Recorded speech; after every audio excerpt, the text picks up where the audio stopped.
ተቋማችን ዘመናዊ አሰራር ስርዓት በመዘርጋትና የቴክኖሎጂን አጠቃቀም የደንበኞችን እርካታ ለማሳደግ በርካታ ስራዎችን እያከናወነ ሲሆን የአረንጓዴ ኢኮኖሚን ለማሳደግ ዲጂታል ኢትዮጵያን 2030ን ለማሳካት በሚደረግ ጥረትም ሚናውን እየተወጣ ይገኛል። እስካሁን ድረስ ባለው መረጃ ከ140 ሺህ የሚደርሱ የኤሌክትሪክ ተሽከርካሪዎች ወደ ሀገራችን የገቡ ቢሆንም ከተሽከርካሪዎች ቁጥር ጋር የሚመጣጠን ቻርጅ ማድረጊያ ጣቢያዎች አልተሟላም። ይህንን ችግር ለመቅረፍ የከተማችንን እድገት ለማገዝ በመጀመሪያ ምዕራፍ አዲስ አበባ ላይ 32 እንዲሁም በሌሎች ክልል ከተሞች 8 በድምሩ 40 የቻርጂንግ ስቴሽኖችን ለመገንባትና አገልግሎት ለማስጀመር በጠቅላላ ወጪ ወደ $10 ሚሊዮን የሚጠጋ ስራ በማከናወን ላይ ይገኛል።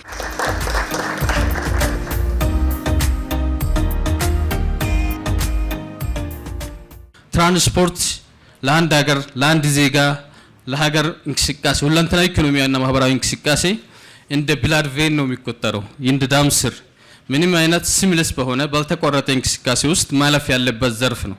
መንግስታችን በተለይ ሪፎርም መንግስት ይሄንን ክሪቲካል ቻሌንጅ በማረዳት ዘርፉን ከነዳጅ ጥገኝነት የመለቀቅ የኤነርጂ ሉዓላዊነትን እውን የማድረግ በጣም ብራይት የሆነ ውሳኔ ወስኖ የዛሬ 4 ዓመት አግሬሲቭሊ ወደ ዘርፉ ኤሌክትሪፊኬሽን ስራ ገብተናል ማለት ነው። ኢትዮጵያ ነገሮችን ከወሰነች ከቆረጠች በአጠረ ጊዜ ውስጥ መከወን እንደምትችል በተግባር ያሳየንበት አንዱ ስራ ቢኖር የትራንስፖርት ዘርፍ ኤሌክትሪፊኬሽን ነው።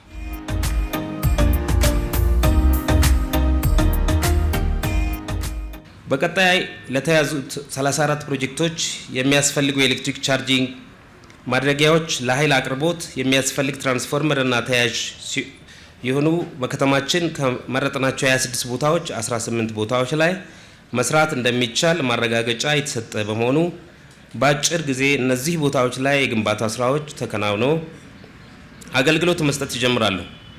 በከተማችን ከምናከናውናቸው ግንባታዎች በተጨማሪ በቢሾፍቱ፣ ሞጆ፣ ባቱ፣ አዳማ፣ ሻሸመኔና ሐዋሳ ላይ የሚገነቡ የኤሌክትሪክ ቻርጅ ማድረጊያ ጣቢያዎች በሁለተኛው ምዕራፍ ውስጥ የተካተቱ ናቸው። የሀገራችን ወጪና ገቢ ምርቶች በሚጓጓዙበት የኢትዮ ጅቡቲ ኮሪደር የኤሌክትሪክ ተሽከርካሪዎችን መጠቀም ለሀገር ከፍተኛ ጠቀሜታ ያለው በመሆኑ በመረዳት ከትራንስፖርት ሚኒስቴር ጋር በመተባበር በኮሪደር አስፈላጊውን መሰረተ ልማት ለማሟላት ስራዎችን እያከናወንን መሆኑን በዚሁ አጋጣሚ ለማሳወቅ ወዳለሁ።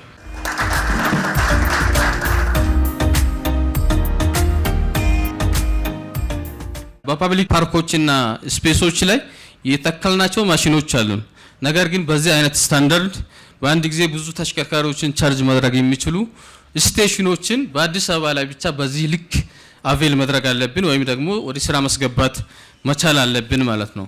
ይሄን ለማድረግ አይዲያል የሆነና ከፐርፐዙ ጋር ቀጥተኛ ሚና ያለውና ለሀገርም ትልቅ ይሄንን ጋፕ ሊደፍን የሚችሉ ተቋማት እንቁጠር ካልን አንደኛው የኢትዮጵያ ኤሌክትሪክ አገልግሎት ነው ማለት ነው።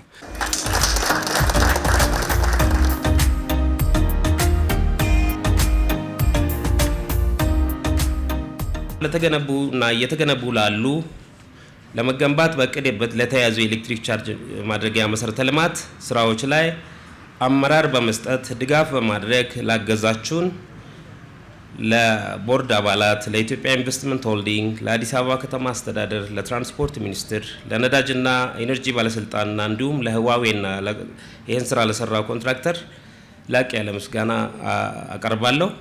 ይህንን ስራ ለማድረግ ደግሞ ለለፉ የተቋማችን ማኔጅመንትና ሰራተኞች ምስጋና አለኝ።